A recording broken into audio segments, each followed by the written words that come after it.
Boa noite a todos. Que a paz de Jesus possa nos alcançar a ponto de tornar dóceis os nossos corações e as nossas mentes para podermos absorver esse conhecimento espírita sobre Deus. E nos dê a força moral para trazer todo esse conhecimento através dessa breve exposição. Conta-se que num país europeu, um maquinista, antes de iniciar sua tarefa, redobrou seus esforços no sentido de fazer a oração dominical, que todos nós, desde muito pequenos, aprendemos e muitas vezes utilizamos o termo mais simples, chamado Pai Nosso. Assim que aquele trem saiu daquela estação, levando consigo muitos passageiros, o maquinista observou que, além da escuridão, teria que enfrentar a forte tempestade que já aproximava-se daquele veículo. Algumas milhas à frente, eis que o maquinista viu à sua frente um símbolo aparecer como 2 braços, pedindo socorro e atenção. E ele, muito atento, eis que parou o trem. E ao descer, ficou a observar pelo lado de fora o que seria aquele sinal. E mesmo com a chuva já fina, escutou o alarido de todos aqueles passageiros, questionando o motivo de parada tão brusca. E eis que, andando alguns passos, percebeu que aquela chuva havia levado a ponte sobre a qual iriam passar com o trem. Já satisfeito, percebendo a providência divina naquele instante, mas ao mesmo tempo necessitando descobrir o que seria aquilo que fez com que parasse o trem, andou mais alguns passos ao derredor do trem e observou que estava ao chão, agonizando, um morcego. Naquele instante, reavivou em seu coração a misericórdia divina. Deus estaria com ele sempre. Ajoelhou-se e pôs novamente a fazer aquela oração que havia não apenas salvado a sua vida, mas de todos os passageiros. E por um instante, ao abrir os olhos, viu que toda aquela leva de pessoas também se ajoelhava. Alguns nem crentes em Deus, mas agradecidos por aquele grande socorro. Assim é Deus em nossas vidas. Por isso o tema, mais que entendê-lo, é preciso sentir Deus. Sentimos Deus, como diz uma linda música do cancioneiro espírita, no barulho, no cantar dos passarinhos, no nascer do sol, no anoitecer risonho, nas estrelas do céu. Sentimos Deus no nosso próprio corpo, quando sentimos o nosso coração pulsar, quando aprendemos uma coisa nova e eis que brilha um sorriso a dizer: aprendi, compreendi, porque somos imagem e semelhança desse grande Criador. E desta forma, nos voltamos para aquilo que Jesus nos ensinou, que foi o maior exemplo de ser que esteve na terra e sentiu Deus. Depois dele, temos um exemplo sublime, Francisco de Assis, Clara de Assis, que reviveu esse sentir Deus através da natureza. E para o Espiritismo, como sentimos Deus? Da mesma forma, com um pouco mais. Sentimos Deus quando compreendemos e vivemos a nossa mediunidade. Pois diz o Livro dos Espíritos que todos nós temos um pouco de mediunidade. Então, com essa mediunidade, que é um presente de Deus, sentimos a presença dos espíritos, dos nossos benfeitores e também dos sofredores, que acorrem a nós necessitados de uma prece. Lembro-me bem que, certa feita em minha atividade profissional, desejava por demais desvendar um determinado crime. E eis que já tinha ouvido mais de 20 pessoas. E havia um afã muito grande de que se descobrisse quem teria ocasionado a morte de um jovem de pouco mais de 20 anos. Eis porque sua mãe sofrera muito, encontrava-se em depressão, e por uma única oportunidade que tive, me revelou de todo o amor que sentia por aquele filho e o desejo de que se fosse feita justiça. E eis que depois de ouvir o único suspeito, por diversas vezes, já estava completamente esgotada e passei a sentir uma tremenda dor de cabeça. Fui para minha casa, cuidei dos meus afazeres e antes de me deitar, com aquela dor de cabeça que não passava e que eu sabia que não era orgânica, eis que passei a iniciar uma prece. E, como uma médium ainda não educada, escutei o que para mim foi uma grande lição. Aquele jovem que havia morrido cravado com vários projetis no seu corpo, me dizia assim: vocês buscam tanto saber a verdade e se esquecem de que precisamos apenas de uma prece. E a partir desse dia, eis que passei a fazer preces por todas as pessoas que haviam desencarnado de forma violenta. E aceitei de Deus a possibilidade de nem sempre acertar, mas de sempre buscar na caridade cristã, de lembrar daquelas pessoas que morreram de forma tão violenta e que muitas vezes não tem ninguém para fazer uma prece, assim fazê-lo. Na questão número 5 do Livro dos Espíritos, há uma pergunta que pode nos aproximar desse grande tema que é sentir Deus. Eis que Allan Kardec pergunta aos espíritos superiores: que dedução se pode tirar do sentimento instintivo que todos os homens trazem em si da existência de Deus? E a resposta é a seguinte: a de que Deus existe, pois de onde lhe viria esse sentimento se não tivesse uma base? É ainda uma consequência do princípio, não há efeito sem causa. Essa pergunta e essa resposta nos leva a uma reflexão de que todos nós somos criaturas e que nós temos um Criador. Isso não é uma verdade nova. Desde o início do mundo, quando nós ainda estávamos nas cavernas, esse instinto, essa sensação, depois transformada em sensação, até se transformar num grande sentimento, que é o que diz o Evangelho segundo o Espiritismo,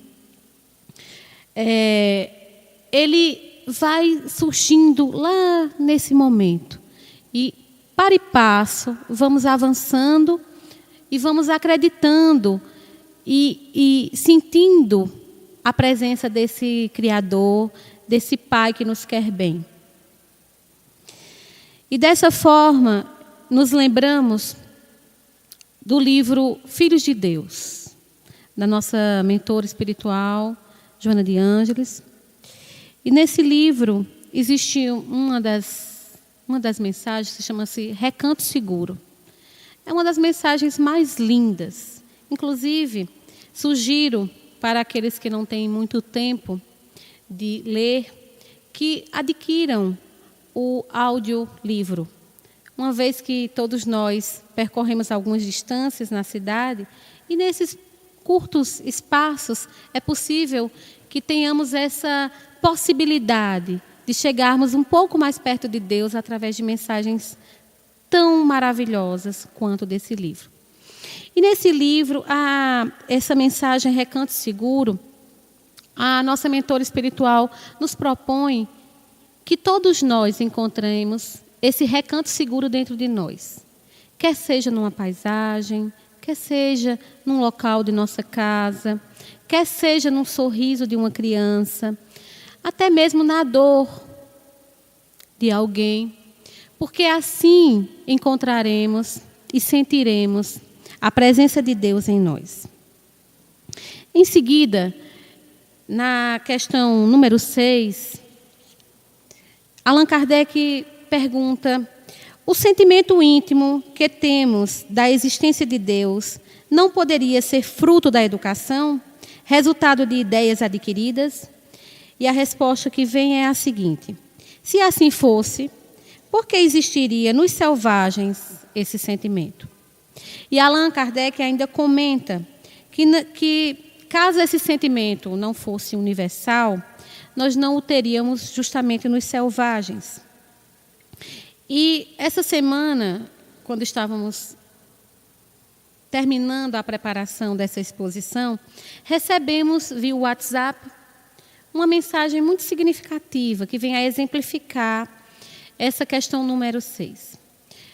Conta um rapaz que estava entrando num supermercado na região norte do país, ele não diz exatamente qual o estado, mas que encontra na porta desse estabelecimento uma criança, um curumim, né? Um curumim carajá, e lhe pede moedas. E ele estranha, já que se tratava de um índio, na porta do supermercado, a lhe pedir dinheiro, e lhe questiona: o que deseja com esse dinheiro? E a criança responde: desejo balas. Como toda criança, gosta de doces. Então ele lhe dá 3 moedas de 25 centavos. E entra no supermercado. De onde estava, numa prateleira de uma das seções, avista o dono do estabelecimento entregando à criança as balas e recusando o recebimento do dinheiro. Assim que sai do supermercado, se surpreende com a presença da criança, que está sentada, e diz: estou apenas aguardando o senhor. E ele diz: mas por quê? Porque tenho isso para lhe devolver. As 3 moedas de 25 centavos. E nesse momento, essa pessoa entra numa reflexão profunda e diz que em 43 anos de idade nunca tinha sentido tão profundamente um exemplo de dignidade humana, de honestidade.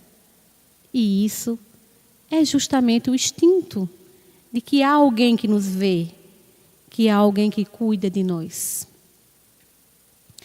Saindo um pouco do Livro dos Espíritos e adentrando nas Escrituras Sagradas, indo ao Evangelho de Mateus, primeiro Evangelho do Novo Testamento, encontramos um fragmento que tem tudo a ver com o que estamos expondo. No capítulo 23, versículo 9, ou 9, eis que diz Jesus: e a ninguém na terra chameis vosso Pai, porque um só é o vosso Pai, o qual está nos céus. No livro Filhos de Deus, há um momento, na primeira mensagem, que também Joana de Ângeles nos diz que o termo mais próprio, mais próximo que podemos ter de Deus é o de Pai. Então, como Pai, como todos nós temos, não há algo mais forte. Pai, mãe, essas duas figuras que nos tocam profundamente a alma e que guia-nos por toda a vida. No seu exemplo, na sua dedicação, no seu esforço para bem criar-nos e nos tornar pessoas de bem. Como evangelizadora da evangelização de bebês, tive a oportunidade de conhecer a história de uma mãe que foi substituída com 3 filhos por uma outra mulher em seu lar, cuja conduta não é a das mais adequadas na sociedade. E essa mulher, com esses 3 filhos, sempre me chamava a atenção. A última filha é nossa evangelizanda na salinha e apresenta uma amorosidade inigualável. Mas os outros 2 irmãos têm alguns comportamentos que, à primeira vista, poderia ser rotulado como uma doença, uma patologia, um desvio. Mas certa feita, tive a oportunidade de conduzi-la até a sua residência, já que estava com as 3 crianças e tinha que levar à feira, que recebe aqui aos sábados. E no caminho escutei a história dessa mulher. E entendi perfeitamente que aquele comportamento daquelas 2 crianças mais velhas significa uma reação à ausência do pai. Mas o que me chamou mais atenção foi que, em inúmeras vezes, eu vi a filha mais velha entrar na salinha para se juntar à mãe e à irmã e dizer assim, segurando um pãozinho que recebia: mamãe, esse pão é para o papai. E eu olhava para a mãe e a mãe dizia assim: minha filha, seu pai nunca vai vir buscar esse pão. Mas o sentimento daquela criança com seu pai é aquele sentimento que a gente tem que ter com o nosso Pai Criador. E é a responsabilidade que todos nós temos como pais, como evangelizadores, como diz o Evangelho segundo o Espiritismo, de conduzir essas crianças a Deus. Seguindo em frente, retomando esse tema de Deus, de Pai,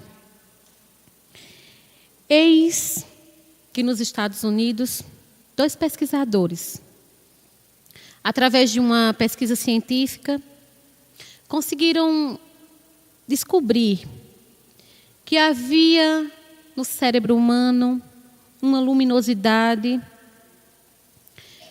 a qual sempre aumentava à medida que o paciente pronunciava o termo Deus.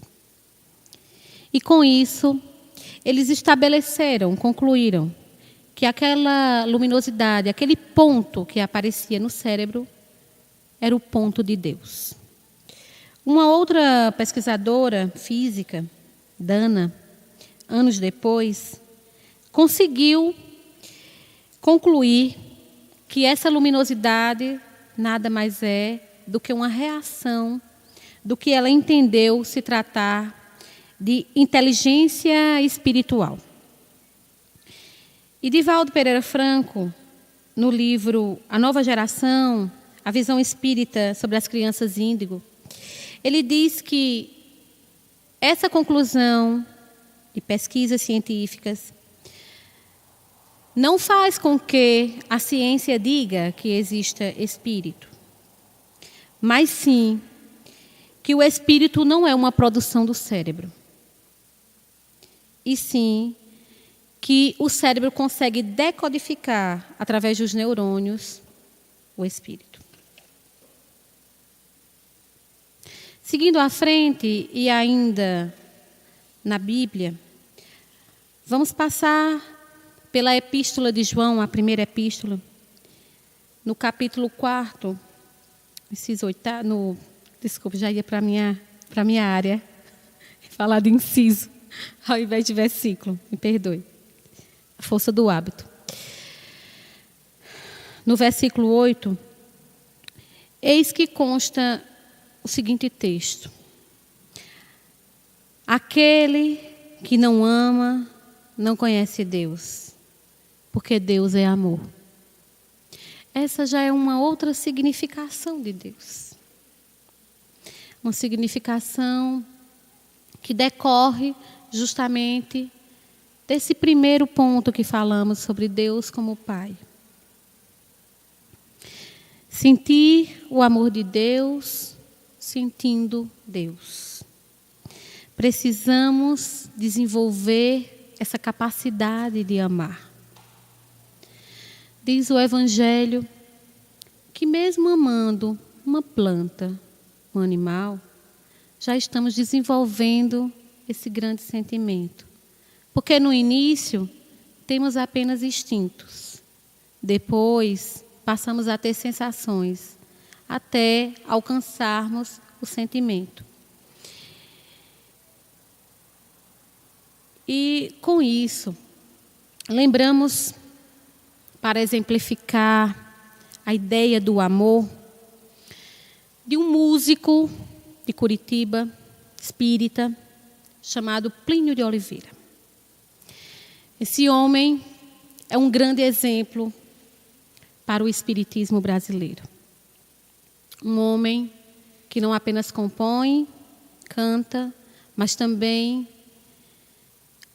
mantém um projeto social na periferia da cidade de Curitiba, chamado Sou da Paz. Ele recolhe crianças das ruas, ensina as crianças a cantar e, como ele diz, muito mais a pensar.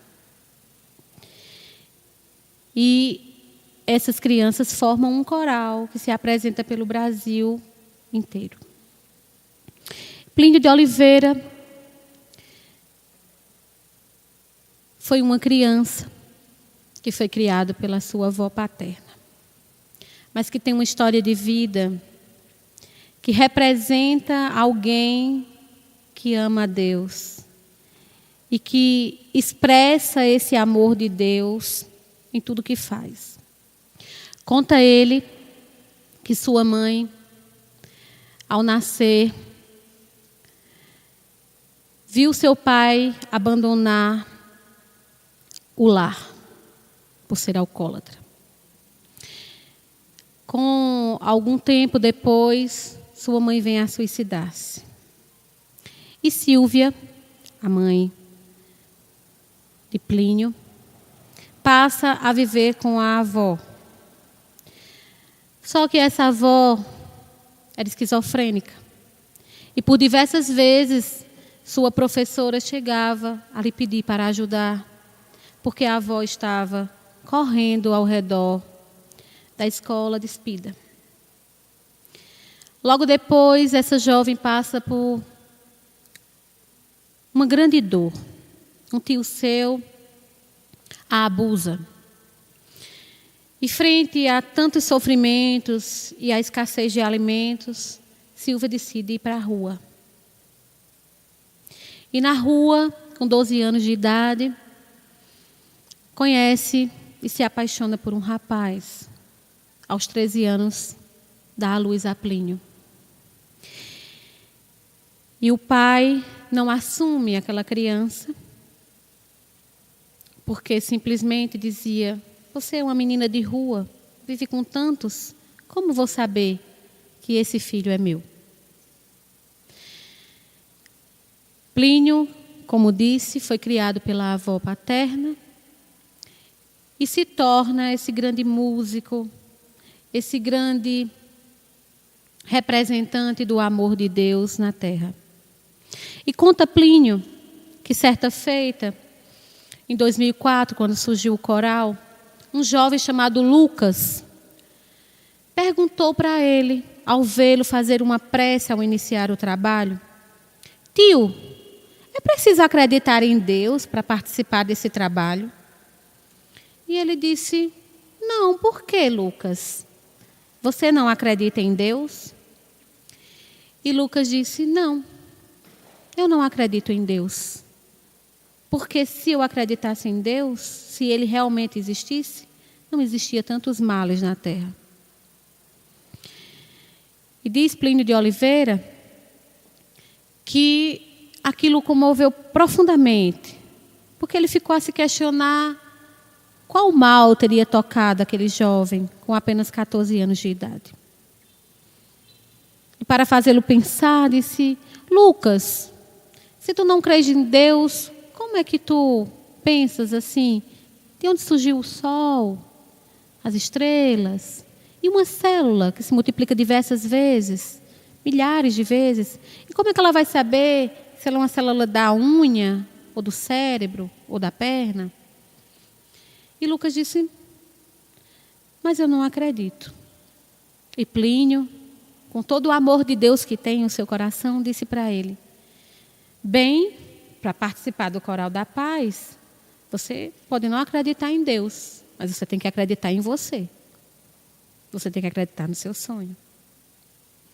E assim, passado um ano, depois de muitos ensaios, de fotografias, gravado CD, eis que em dezembro eles se apresentaram pela primeira vez. E tinha-se 800 pessoas na plateia. E ao terminar, todos choravam.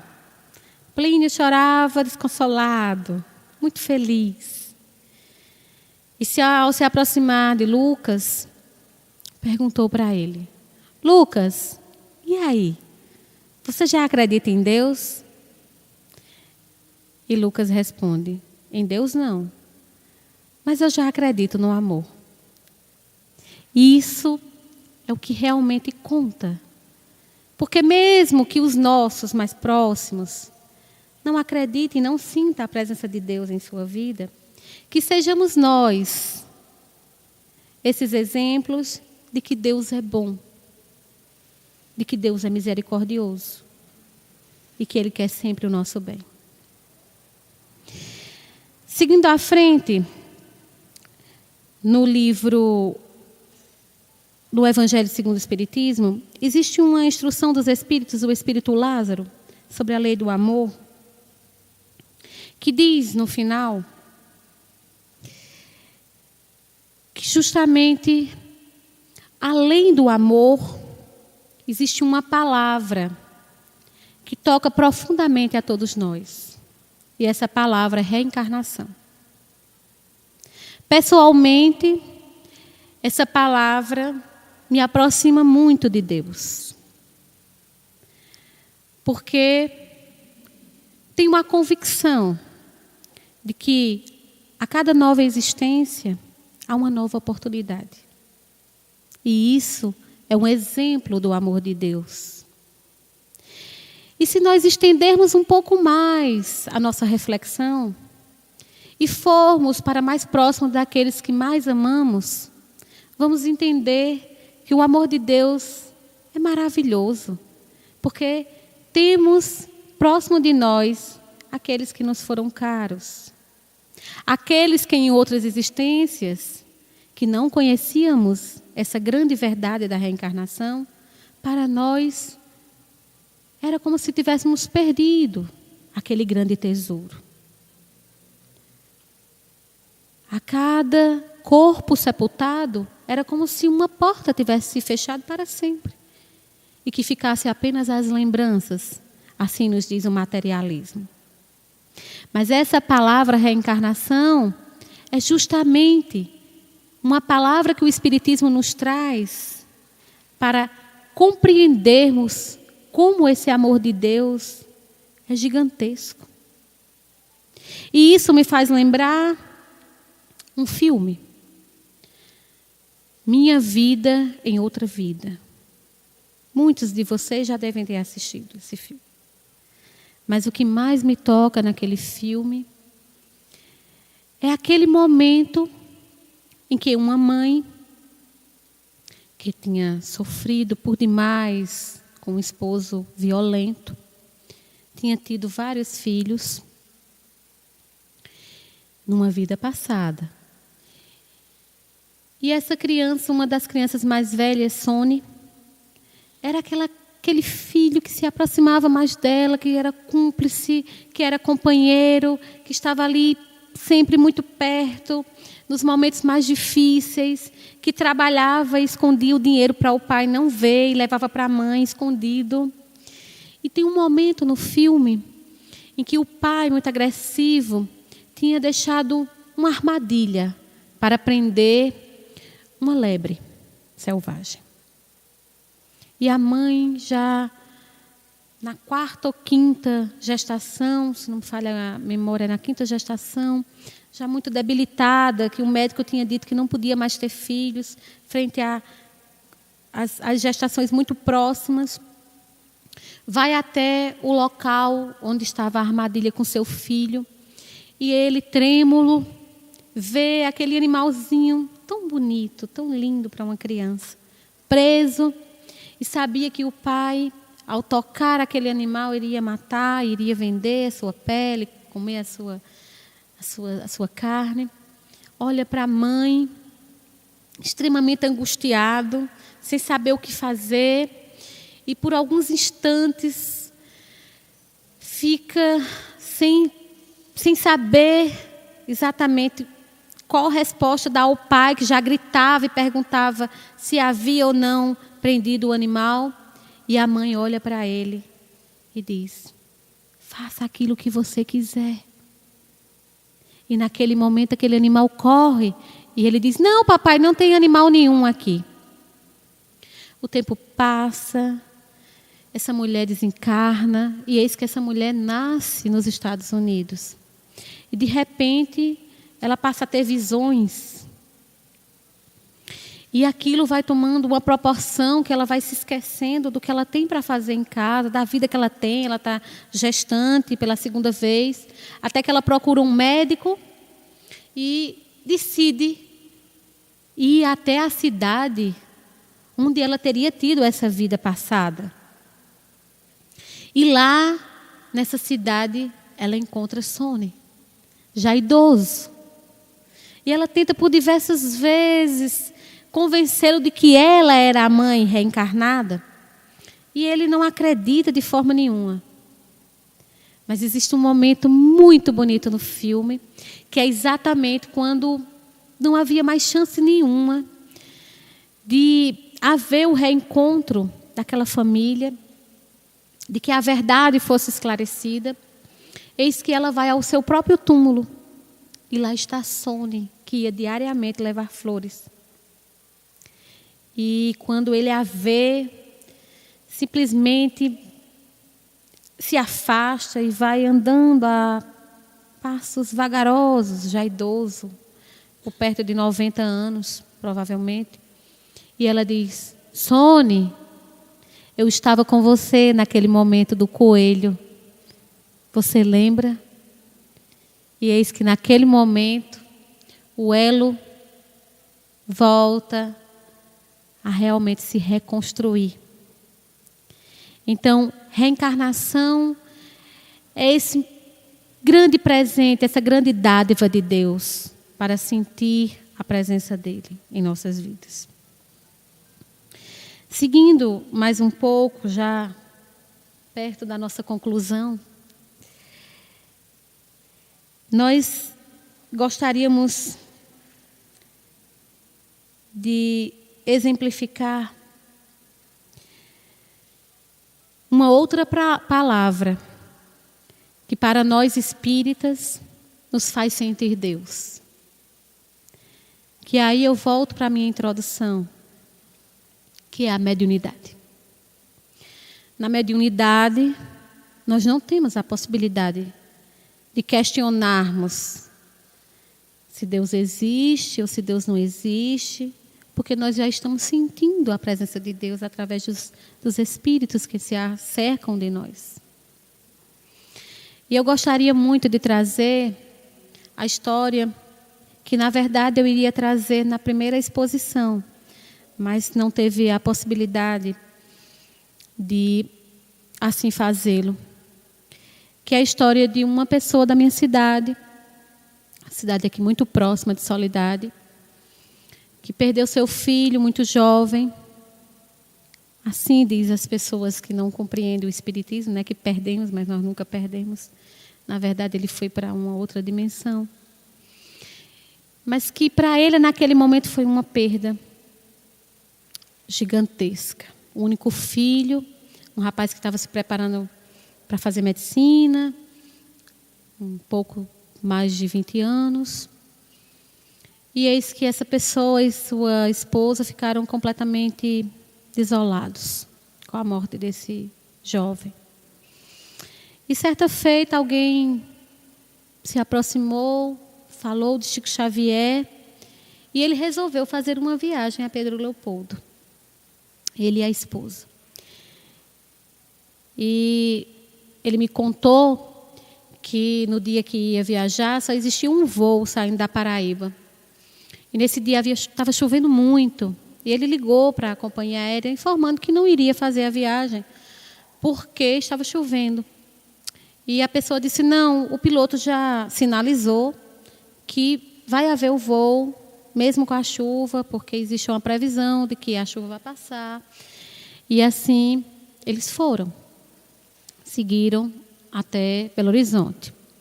Em Belo Horizonte, assim que chegaram, pegaram um táxi e iam para a rodoviária, para assim pegar um ônibus para ir para Pedro Leopoldo.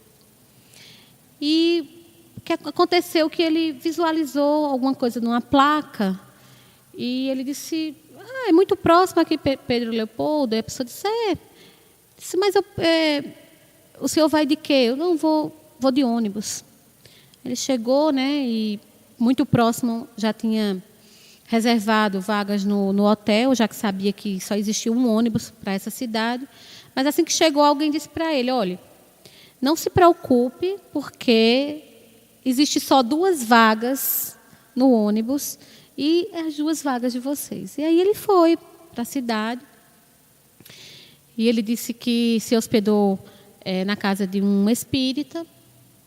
E aconteceu que ele foi até o encontro de Chico Xavier, mas ele disse, socorro, haviam assim 3.000 pessoas numa fila. Tinha um senhor que disse para ele, eu estou aqui há 15 dias. Ele disse, eu não vou conseguir, é impossível. Então, como essa pessoa que o tinha hospedado frequentava um centro espírita, o levou até esse centro. E lá no centro, ele conheceu uma pessoa daqui da Paraíba, e essa pessoa informou que era possível que o filho dele viesse a se comunicar naquele centro espírita.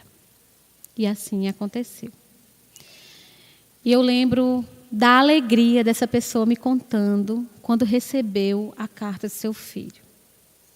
Da consolação através da mediunidade, daquelas pessoas daquela casa que lhe trouxeram uma fala, um suspiro, uma consolação, dizendo que ele estava bem, que os pais não chorassem, que ele os amava muito e que continuasse a sua vida e a sua missão. Essas pessoas voltaram para Paraíba, se tornaram espíritas. E certa feita, ele me contou que logo depois teve um sonho com seu filho. E seu filho era um médico no plano espiritual. Então, que todos nós possamos refletir sobre esse sentir Deus em nossas vidas. Porque necessitamos por demais ter esse tempo para recebermos esse presente que é o amor de Deus em nossas vidas. Fiquemos todos em paz, com Jesus e os bons Espíritos.